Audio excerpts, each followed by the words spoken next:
자, 랩어카운트라고 하는 게 우리 종래 증권사들의 일반 위탁계좌하고 어떤 점에서 차이가 있는지 랩어카운트와 일반 위탁계좌를 구분해서 살펴보도록 할게요. 일단 일반 위탁계좌하고 랩어카운트는요, 수입원에서 차이가 있습니다. 수입이 이게 일반 위탁계좌라고 하고 여기는 랩상품이라고 해볼게요. 그러면 수입은 일반 위탁계좌 같은 경우는 주로 수입이 커미션 수입. 커미션 그러면 매매 수수료가 되는 거죠. 근데 랩 상품은 매매 수수료를 받는 게 아니라 커미션을 받는 게 아니라 피를 받는다고 그랬고 이 피는 관리보수라고 얘기해요. 사고팔고 거래를 시키면서 받는 게 아니라 관리를 해주고 자산관리에 대한 서비스료로 받는 걸 피라고 한다. 수입이 이렇고요. 그러면 영업이라고 하는 걸 어디다가 중심을 둘 거냐. 위탁 계좌에서는요. 수수료 수입을 커미션을 많이 받으려면 주식 사고팔고가 많아야 돼요. 그래서 거래, 즉 플로우를 증대시켜야 된다. 거래가 계속 있어야 주식을 막 샀다 팔았다 계속 반복하면 수수료를 많이 뗄 수 있다는 얘기죠. 근데 랩어카운트는 그게 의미가 없어요.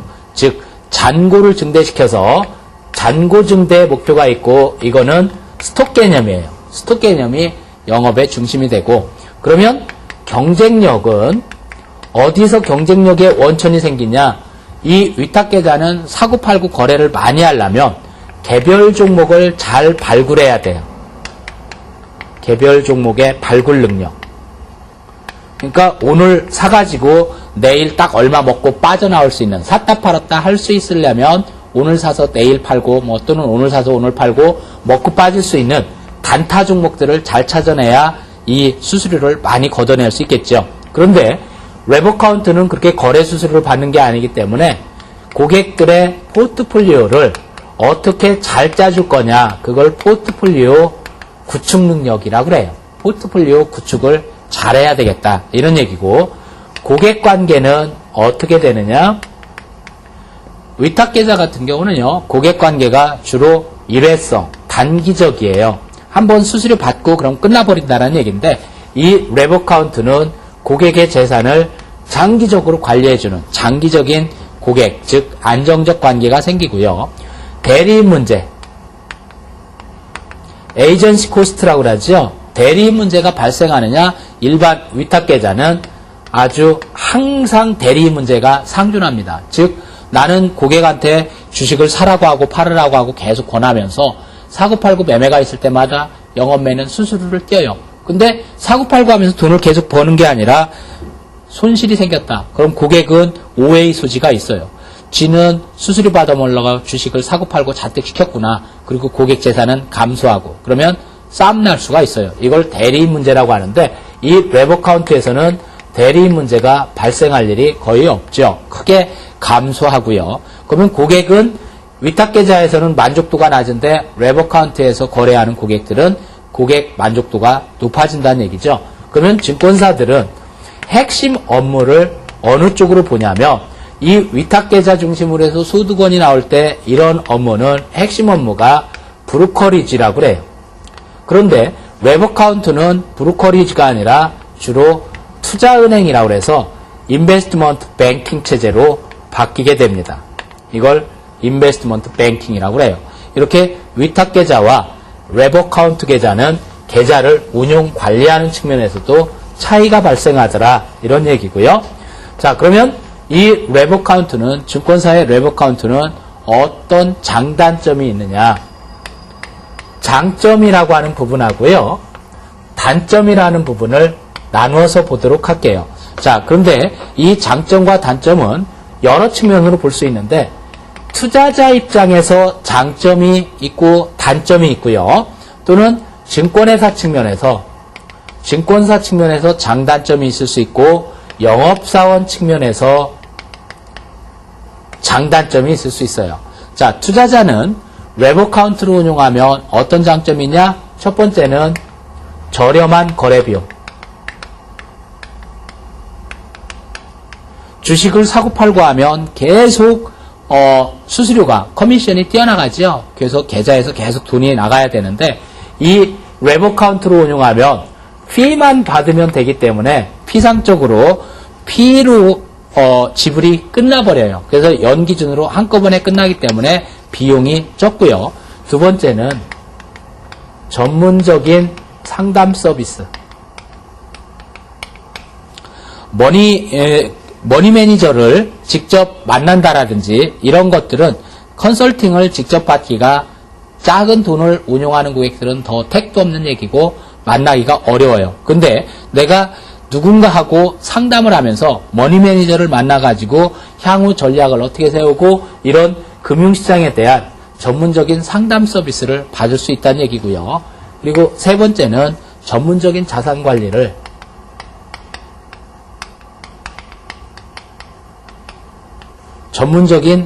관리를 할 수 있더라. 자, 이 투자자의 투자 자산은 개개인의 투자 목적에 근거해서 개별적으로 관리되는데 컨설턴트는 자료를 그때그때 분석하고 시장도 파악하고 이래서 투자 결정을 내리기 때문에 시시각각의 상황 변동에 동요에 따른 걱정 없이 장기적인 투자를 할 수가 있어요. 전문적인 자산 관리를 해주더라. 그리고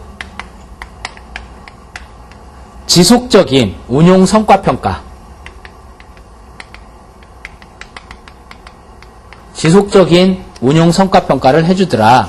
자, 원래 이 랩어카운트의 전체적인 업무 플로우 보면 지속적인 운용 성과 평가가 이루어질 수밖에 없는 게 전체적인 운용 플로우가 이렇게 되죠. 한번 플로우를 살펴보면 맨 처음에 고객에 대한 정보를 파악하고요. 고객 정보를 파악하면 펀드를 설정합니다. 펀드 설정을 하고요. 그리고 나서 그 다음 단계에서는 랩어카운트에 계좌 개설을 해요. 랩 계좌를 텄다. 랩 계좌 개설을 하고요. 자, 이제 종합자산관리형 상품으로 계좌 운용을 한다는 얘기인데 고객 재산에 대해서 보호 예수를 합니다. 보호 예수를 하고 그 다음에 펀드에 투자를 합니다. 그래서 펀드 투자 그리고 증권회사는 뭐를 하냐면 운용이 잘 되고 있는지 듀 딜리전스 이걸 운용 실사라고 그래요. 운용 실사를 하고 수수료를 징구합니다. 그러면 운용 실사한 다음에 수수료를 받고 이거에 따라서 계속적으로 리뷰를 해요. 그러니까 이렇게 리뷰를 계속하면 지속적인 운용 성과 평가가 이루어진다는 얘기죠. 이렇게 지속적인 운용 성과 평가가 이루어지면 투자자 입장에서는 좋은 점이더라. 그리고 이해 상충 문제가 많이 줄어들어요. 해결이 되더라. 이것도 장점이고요. 증권사 입장에서는 어떤 게 장점이냐? 장기적으로 수익 구조가 안정화되더라.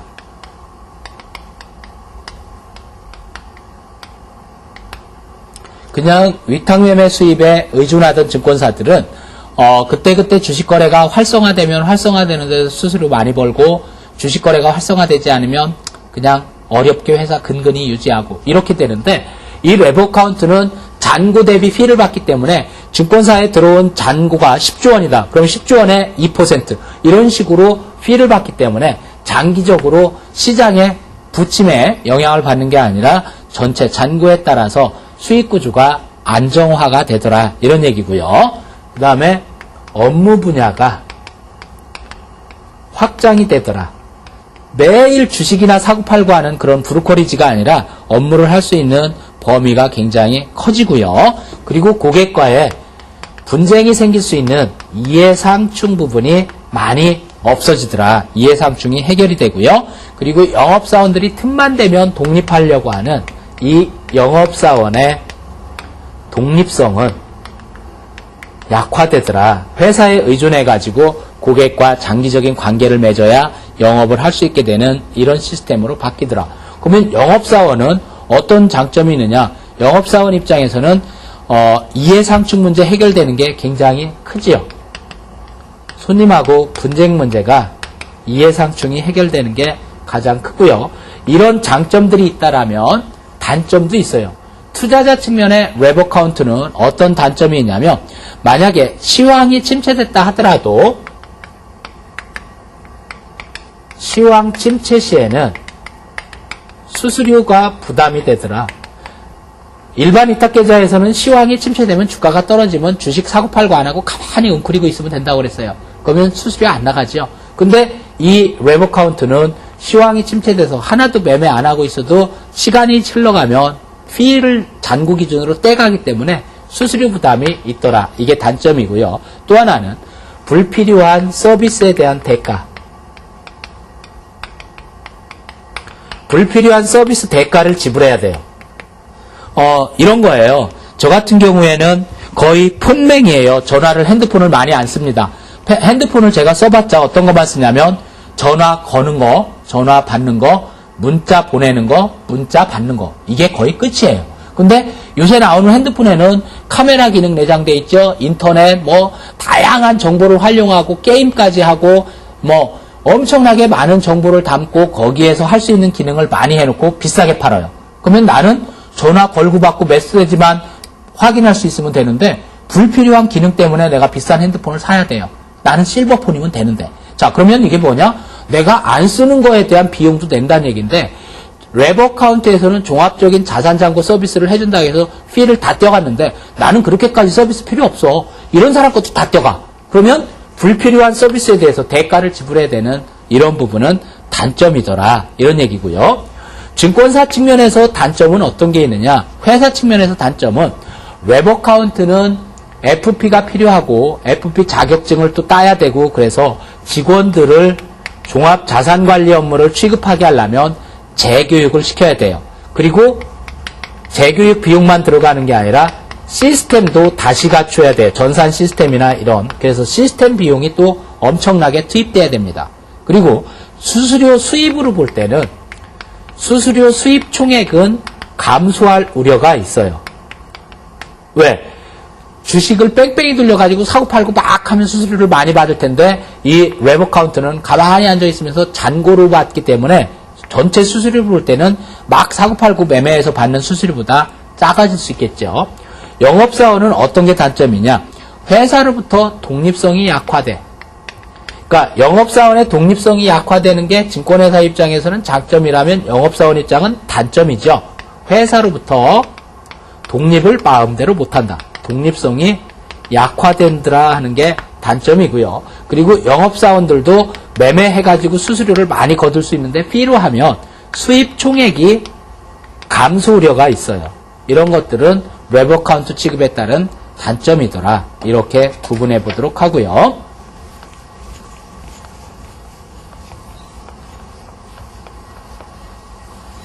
자, 웹어카운트는 이 정도만 보고요. 근데 이제 좋은 운용사를 선정하려면 펀드 매니저 이동이 적은 운용사라든지 또는 부실채권 편입 비율이 작은 운용사라든지 운용 내역을 매일매일 공개해주는 운용사라든지 운용 계획서대로 운용을 해주는 운용사, 이런 운용사를 선택하면 되겠죠.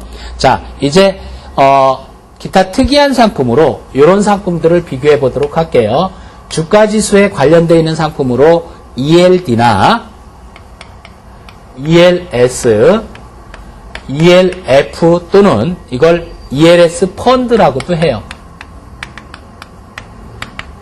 자, 그러면 ELD와 ELS, ELS 펀드는 어떤 특징이 있고 어떻게 구분이 되냐, 얘네들을 분류할 수 있어야 되는데 일단 이 각각의 상품이 어느 금융기관 상품인지부터 구분해 보도록 할게요.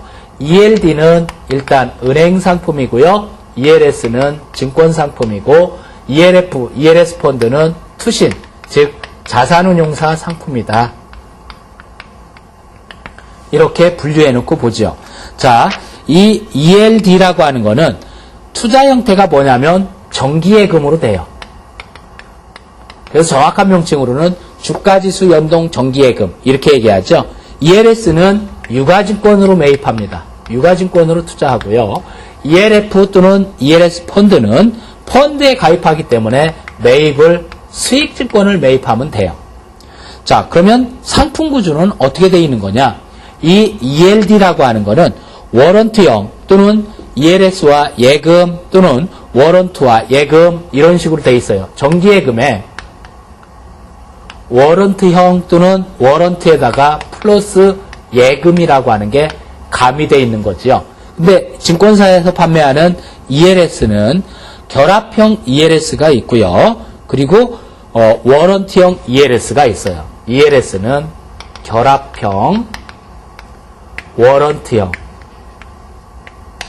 보통 결합형 ELS는 증권회사 창구 판매용이고 운용사 판매용으로는 워런티형 ELS가 취급이 되죠. ELS 펀드나 ELF라고 하는 거는 보통 워런트 복제 플러스 채권, 즉 ELS 플러스 채권으로 이렇게 운용되는 게 일반적이고요. 상품의 성격으로 보면 그러면 얘는 예금이구나 이렇게 볼 수 있고, ELS는 얘는 유가증권이구나 이렇게 보면 되겠고, ELF는 얘는 혼합형 펀드구나, 즉 혼합형 중에서도 주식보다 채권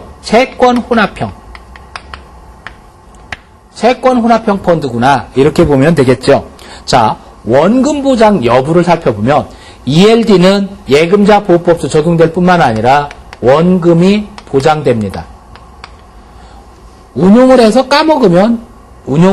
까먹어도 나머지 부분에, 모질란 부분에서 채워주는 원금 보장형 상품이라는 얘기예요. 근데 이 ELS는 원금을 보장하되 증권사가 파산하면 원금 보장이 안 됩니다. 즉 증권사 파산 시는 원금 보장 불가, 이런 상품이고요. ELF라고 하는 거는 원금 보존 추구형 이렇게 얘기해요. 그래서 원금 보장이 아니라 원금 보존 추구라고 하는 거는 원금을 지키려고 노력해봤는데 아니면 말고 손해봤으면 할 수 없지 뭐, 이렇게 운용하는 거를 ELF 또는 ELS 펀드라고 얘기합니다. 그러면 상품의 다양성으로 보면 ELD 같은 거는 굉장히 편협되어 있고요. ELS는 종류가 엄청나게 나옵니다. 그래서 지금 종류가 많이 나오는 거는 ELS와 ELF가 많이 나오고 있고요. ELD는 은행이 원금을 보장하는 한편 ELS는 증권사가 제시된 수익률을 보장해주고, ELF는 그냥 펀드 운용 성과에 따라서 실적 배당을 받아먹는 걸로 이렇게 생각하시면 되겠고요. 자, 그러면 ELD와 ELS, ELF, 즉 ELS 펀드까지는 구분이 됐는데 ETF라고 하는 건 뭐냐? Exchange Traded Fund. 그래서 이거를 상장 지수 펀드라고 그래요.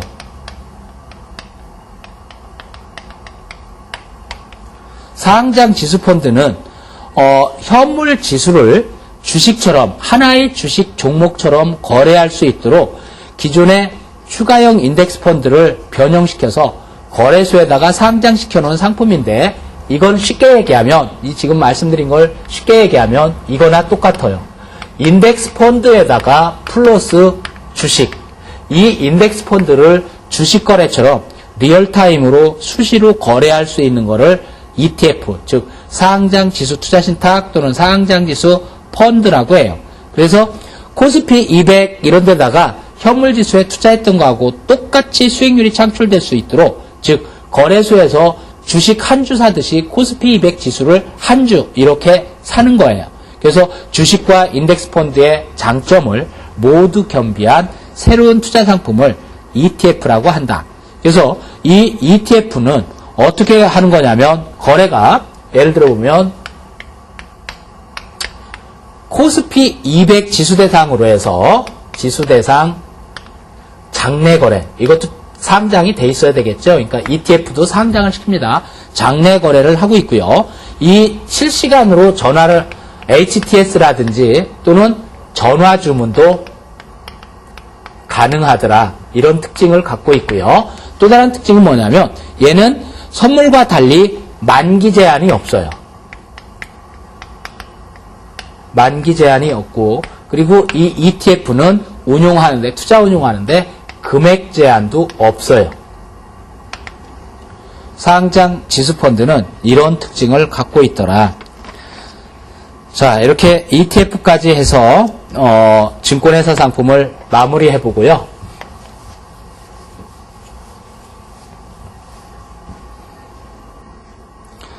상호 저축은행 상품을 보도록 할게요.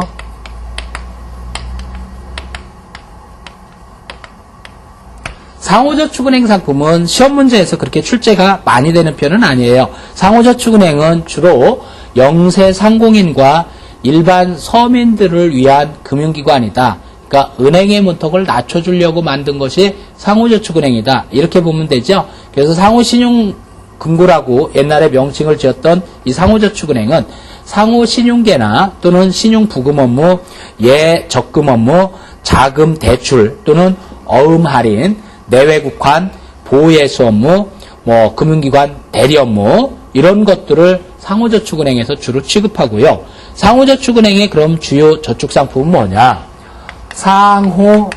상호신용계.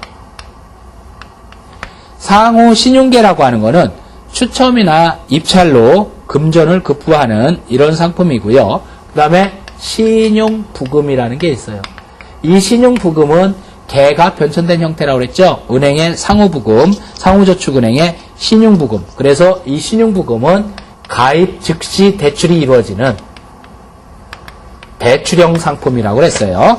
거기에다가 표지어음도 있고 기타 자유적립예금, 저축예금, 기업자유예금, 정기예금, 은행에서 취급하는 대부분의 상품들 장학적금 또는 장마저축까지도 상호저축은행에서 취급을 하는 상품이다. 이렇게 얘기하고요. 다섯 번째는 농협수협단위조합, 새마을금고 신용협동조합 이걸 다 묶어가지고 한 대 묶어서 신용협동기구라고 그랬죠. 농수협단위조합, 새마을금고 그리고 신협까지 합쳐가지고 결국 이 신용협동기구들은 거주하고 있는 지역이나 단체 또는 종교, 직업 이런 것들을 상호 유대관계를 갖고 있는 개인이나 단체 간에 조직을 통해서 자금 조성이나 그 자금을 이용하는 것을 목적으로 설립된 게 바로 신용협동기구죠.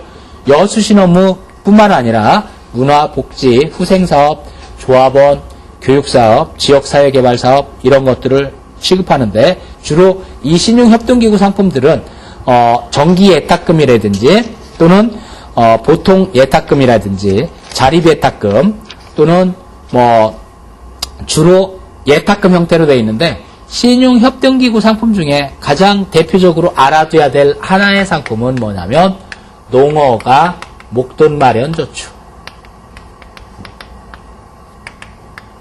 이 농어가 목돈마련저축은 일반이냐 저소득 농어민이냐에 따라서 일반의 경우에 저소득 농어민의 경우에 월 10만원, 월 12만원 해가지고 총액 1년에 144만원, 1년에 120만원까지 한도로 해서 정책금리가 지원이 될 뿐만 아니라 비과세 상품으로 지금 취급되는 것이 농어가 목돈마련저축으로 주의하실 거는요. 다음 중 비과세 상품으로 은행 상품이 아닌 것은 이런 문제가 나올 때 답은 농어가 목돈마련저축입니다. 이 농어가 목돈마련저축은 은행에서 가입하는 상품이 아니라 농수협의 단위조합, 단위농협, 단위수협에서만 가입할 수 있는 상품이더라. 이렇게 파악을 해두시면 되고요. 여섯 번째는 우체국 예금. 자, 우체국은 전국을 통해서 거래 점포망이 굉장히 많다라고 하는 게 가장 큰 장점이에요. 2,800여 개 우체국. 그러니까 우체국장 다 모여 그러면 2,800명이 모여야 된다는 얘기겠죠. 우체국이 전국에 2,800여 개 우체국이 있어가지고 국민들이 간편하고 언제든지 방문하기 좋고 이래서 국민의 일상생활이나 원활한 경제활동을 도모하고 국민 복지 증진을 위해서 우체국에서 취급하는 예금을 우체국 예금이다. 이렇게 얘기해요. 그러면 일반 은행에서 취급하는 것처럼 예금의 종류 또는 이자율도 비슷하지만 이 예금 경영의 주체가 정부이기 때문에 원리금은 국가가 지급 보증을 하고요. 그러니까 예금자 보호에 해당이 안 되지만 원리금은 국가가 보호를 해주고 보증을 해주고 있고 이 우체국에서 거둔 자금들은 다 국가 기관 산업에 지원되고 또는 지방으로 가서 지방 단체의 국익 발전에 지방으로 환류돼 가지고 전체 국토 균형 개발이라든지 이런 데 이용될 수 있어요. 그래서 영리 활동에 쓰이는 일반 은행과는 다르지요. 그리고 전국에 걸쳐 펼쳐져 있는 점포망을 이용해서 입출금이 자유롭고요. 특히 우체국에서 운용하고 있는 공제 형식의 보험이 있어요. 이 보험은 최고의 공신력을 자랑하고 민영보험과 달리 비영리 공업사업이기 때문에 보험료도 저렴하고 건강진단을 하지 않습니다. 우체국 보험의 가장 큰 장점 중에 하나가 뭐냐면 생명보험 가입하려면 보험회사에서 건강진단 받아라 뭐 이래요. 근데 우체국 보험은 건강진단이 필요 없습니다. 건강진단 필요 없이 가입할 수 있어서 보험은 그래서 우체국 보험이 최고 좋다라고 그래요. 어떤 보험에 가입할까요? 어떤 보험사 가입할까요? 그러면 우체국 보험을 추천하고 있죠. 자, 이 우체국에서는 요구불 예금이나 입출금이 자유로운 예금, 즉 요구불 예금은 보통예금, 저축예금, 자유저축예금, 시장금리부예금 이걸 듬뿍 우대저축이라고 그래요. 여기에다가 이포스트뱅크 예금 이런 상품들이 있고 저축성 예금으로는 정기예적금, 가계우대 정기예적금, 학생장학적금, 환매주권부 채권, 주택마련저축 이게 이제 장마저축에 해당되는 거겠죠. 여기에다가 신용카드도 대행을 해주고요. 우체국도 신용카드 대행 취급한다는 얘기예요. 그 다음에 현금 카드 신용카드 하는데 현금카드 당연히 하겠죠. 물론 제휴카드 그리고 타행환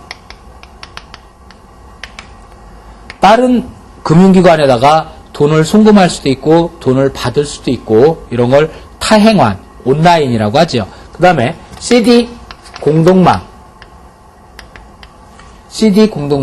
그리고 ARX 공동망 이런 것들로 민간 금융기관과의 업무 제휴까지 다 이루어져 있다. 이렇게 보면 되겠고요. 7번째는 기타 금융상품을 살펴보는데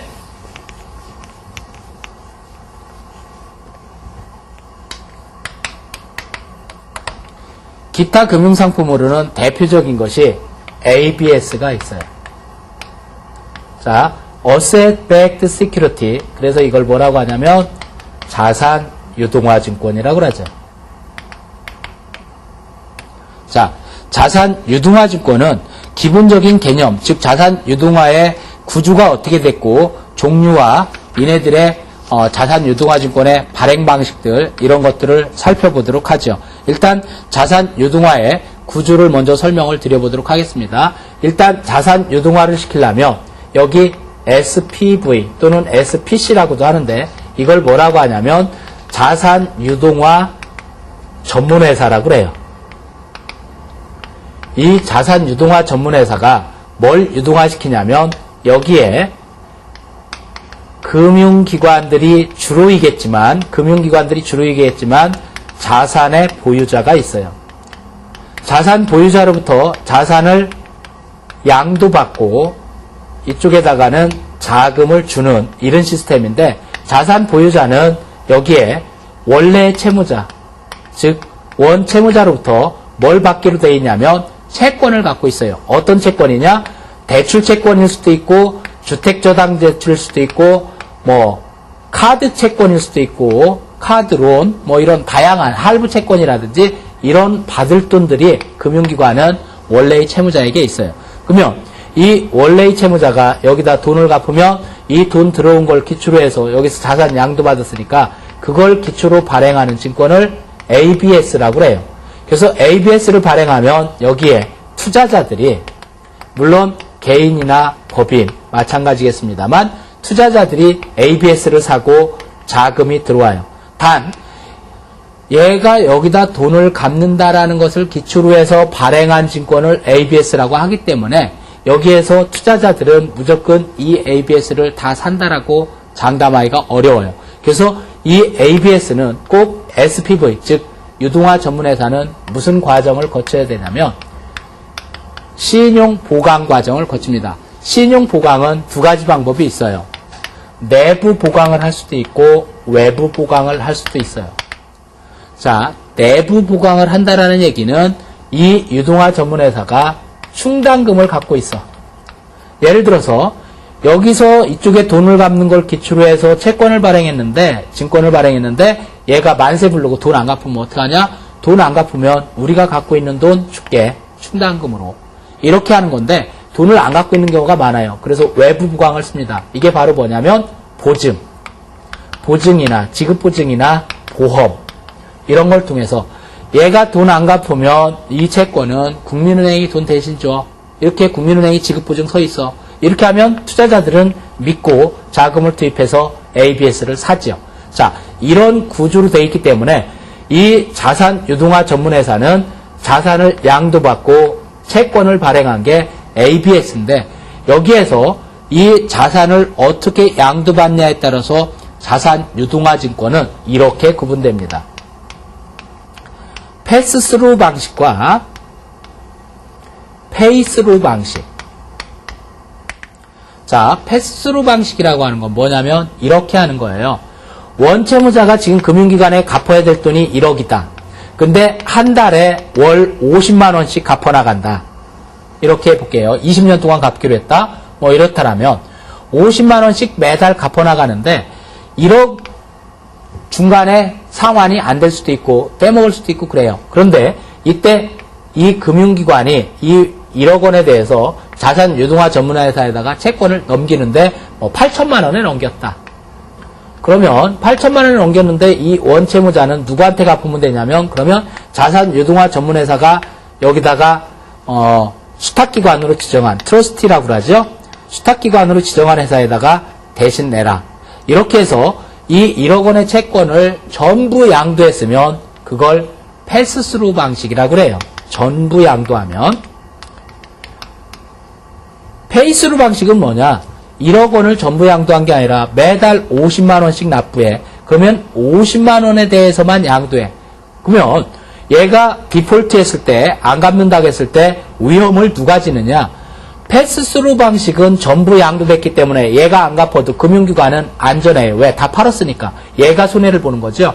근데 페이스스루 방식은 캐시플로우, 그러니까 현금 흐름에 대해서만 양도하기 때문에 현금 흐름은 얘가 매달 50만 원씩 갚기로 했는데 50만 원씩 석 달 넣고 안 갚아. 그러면 나머지는 그 위험을 자산 보유자가 지게 됩니다. 이런 걸 페이스스루 방식. 그때 현금 흐름에 대한 부분만 양도했을 때 그러면 위험에 누가 위험을 감당해야 되냐 이런 것도 패스스루냐 페이스스루냐에 따라서 달라지고요. 그 다음에 이런 상품이 있어요. CMO라고 하는 게 있는데 패스스루 방식과 페이스스루 증권의 조기 상환 위험을 보완하기 위해서 CMO는 조기 상환 위험 보완을 위해서 발행하는 그런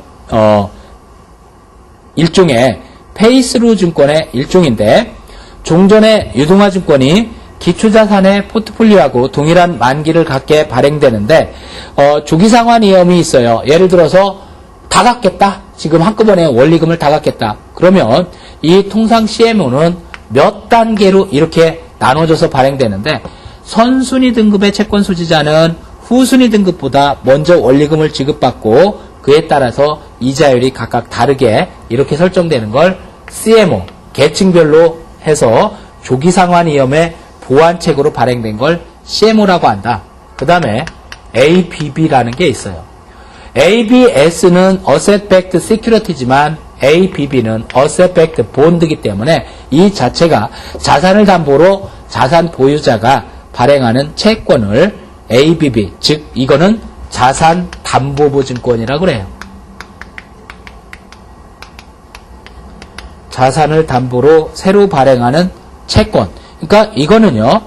페이스루나 패스스루처럼 ABS가 아니라 자산 보유자에 대한 채권을 표시하는 증권, 자산 보유자에 대한 채권 표시 증권을 ABB, 자산 담보부 채권이라고 해서 채권의 원리금 지급을 위한 담보로 제공될 때는 일반 사채와 구별되지요. 그러면 이 유동화를 할 때 ABS를 만들 때 여기에 해당되는 기초자산이 어떤 기초자산이 해당되냐? 주택저당채권이나 자동차 할부금융 또는 대출채권, 카드, 리스, CLO 또는 미래현금흐름, 부실대출, 임대료 이런 것들이 다 해당이 됩니다. 여기에 ABS에 발행될 수 있는 대상 상품이 되겠죠. 그리고 이 대상 상품 중에 주로 뭐가 많이 차지하냐면 여기에 주택 저당 대출이라고 하는 게 있어요. 그러면 이 주택 저당 대출이라고 하는 거를 발행하기 위해서 이 주택 저당 채권이라고 하는 게 있는데, 한국 주택 저당 채권 유동화 주식회사, 즉 코모코라고 하죠. 코모코, 이 주택 저당 채권은 어떤 효익이 있느냐? MBS라고 우리가 통칭 모기지 백드 시큐리티, 그래서 MBS 이렇게 얘기하는데, 이 MBS는 주택 저당 채권은 이걸 발행할 때 어떤 효익이 있느냐 하나씩 살펴보기로 하죠. 첫 번째로 수요자 입장에서, 이 MBS의 수요자 입장에서, 또는 대출 기관 입장에서, 또는 이 MBS의 투자자 입장에서 세 가지 측면으로 구분해보자. 그러면 이 수요자 입장에서는요, 주택자금 차입이 용이해져요. 주택자금 차입이 용이해진다. 왜? 국민은행이 예를 들어서 주택담보대출을 해줬다. 그러면 1조 원의 돈이 있었는데 담보대출이 끝났으면 그 다음에 대출 신청하러 가는 사람은 대출 못 받죠. 근데 MBS를 발급해가지고 발행해가지고 유동화가 생기면 또 대출해줄 수 있어. 그러면 자금 차입이 쉬워진다는 얘기고요. 그리고 이렇게 유동화가 자꾸 되면 금리가 낮게, 유동성이 풍부해지면 금리가 낮게 돼서 저금리로 장기 주택자금 차입이 가능해요. 저금리 장기 주택 차입이 가능해지더라. 이게 수요자 입장에서 장점이 되고요. 이것도 말고도 대출 수요자 중심의 주택금융시장이 형성되겠죠. 자, 대출을 해주는, 대출 취급하는 금융기관 입장에서는 재무 건전성이 강화돼요. 재무 건전성이 강화되는 장점이 있고, 주택금융은 점차 확대된다. 주택금융이 많아질 거고, 그리고 대출기관 입장에서 수수료 수입이나 새로운 자금 조달, 수수료 수입이 많아질 거고, 그리고 새로운 자금 조달원이 되더라. 이렇게 되고요. 그리고 선진금융기법 도입도 되고 위험 부담도 줄어들더라. 이런 장점이 있는데, 투자자 입장에서는 어떤 효익이 있느냐? 안정적 수익의 투자 상품, 안정적 수익을 내주는 투자를 할 수가 있고, 이 MBS에 투자하는 사람은 효율적 유통시장이 형성될 뿐만 아니라 다양한 상품에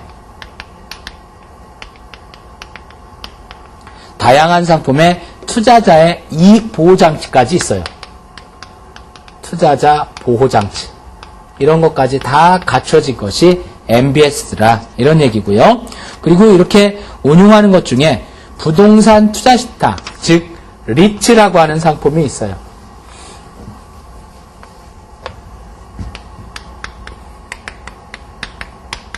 자, 리츠에 대해서 알아보도록 할게요. 이미 부동산 투자회사 제도는 부동산 투자 신탁 이래가지고 앞에 금융상품에서 다룬 바가 있었죠. 이 구조에 대해서는. 그러면 이 리츠라고 하는 것이 왜 도입이 되게 되는지 도입 배경에 대해서 살펴보도록 할게요. 이 리츠가 도입되는 배경은 어떤 게 있느냐? 첫 번째는 기업과 금융기관의 구조조정을 지원해 주더라. 기업 그리고 금융기관의 구조조정을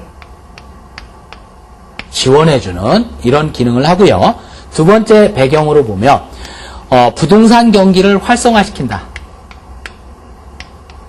부동산 경기의 활성화.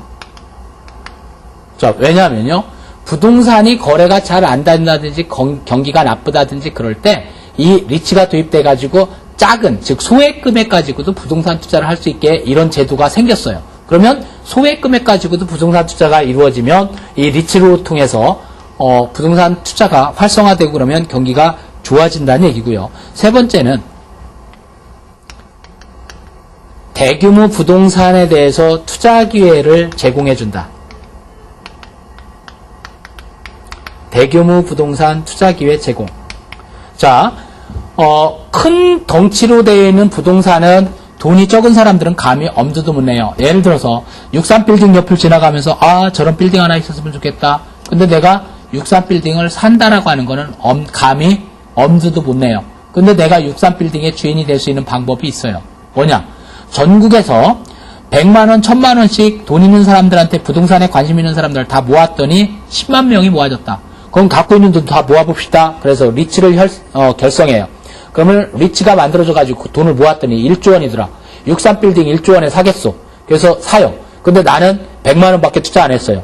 그러면 1조 원 중에 100만 원이 내 돈이면 63빌딩을 그 리츠가 소유했다고 할 때 63빌딩의 벽돌 100장은 내 거예요. 이런 식으로 큰 건물, 빌딩, 큰 덩치의 부동산도 소액 투자를 하는 사람들이 대규모 부동산에 투자 기회가 생기더라. 이 리츠를 통해서 부동산 투자를 한다라면. 그리고 부동산 거래는요, 대개 암 거래가 이루어진다든지 부동산 거래에 대한 정보 이런 것들은 투명하지가 않아요. 이중 거래를 한다든지 몰래 한다든지 이런 게 많은데, 이 부동산 시장이라고 하는 게 리츠는 회사 형태로 부동산이 거래가 되다 보니까 암 거래나 이런 게 안 되겠죠. 그래서 부동산 시장이라고 하는 게 투명해지고, 그리고 투자 기법도 선진화되고, 이 리츠의 도입이 이런 계기를 마련하게 되더라. 이런 얘기예요. 자, 그러면 부동산 투자회사가 존재하려면 리츠의 구조는 당연히 스폰서가 있어야 되겠고, 자산운용회사, 주관회사, 부동산 정보회사, 신용평가회사 이런 것도 다 갖되, 리츠라고 하는 부동산 투자회사하고요, 종래 부동산 투자신탁하고는 어떻게 다르냐? 부동산 투자신탁과 리츠를 한번 구분해 보도록 할게요. 부동산 투자신탁은 발행증권이 수익증권이에요. 근데 리츠는 주식을 발행하죠. 그래서 리츠는 자본금이 최소한 250억은 돼야 돼요. 자본금이 250억 이상인 리츠를 설립해야 되고, 그리고 리츠 자체가 부동산 투자회사이기 때문에 주식을 발행해야 된다는 얘기죠. 근데 부동산 투자신탁은 통장 거래가 가능하고 수익권을 매매하는 거죠. 그러면 부동산 투자신탁은 금전신탁의 위탁자 입장이지만, 이 리츠는 주식을 보유하고 있는 주주의 입장.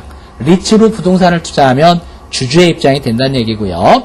부동산 투자신탁은 투자자 구성에 별도 규정이 없지만, 리츠는 1인당 10% 제한이라든지 또는 300명 이상이 300인 이상이 주식을 분산 소유해야 된다든지 이런 조건이 있어요. 투자 대상을 보면 부동산 투자신탁은 부동산, 유가증권, 파생상품 이런 데서 투자하지만, 리츠는 부동산과 부동산 관련 유가증권 그리고 현금 등, 즉 기타로 운용할 수도 있어요. 자, 환금성이 어떻게 되냐? 리츠는 언제든지 환금성이 있습니다. 왜? 상장돼 있거든요. 상장돼 있기 때문에 환금성이 좋지만, 부동산 투자신탁 같은 경우는 중도 해지가 안 되기 때문에 환금성이 제약받죠. 부동산 투자신탁은 자산 보관을 어떻게 하느냐? 별도 위탁하지 않지만 리츠는 자산 보관을 위탁하게 되어 있고요. 그리고 운용 전문 인력이라고 하는 전문 인력이 있어야 돼요. 실체가 필요하다는 얘기죠.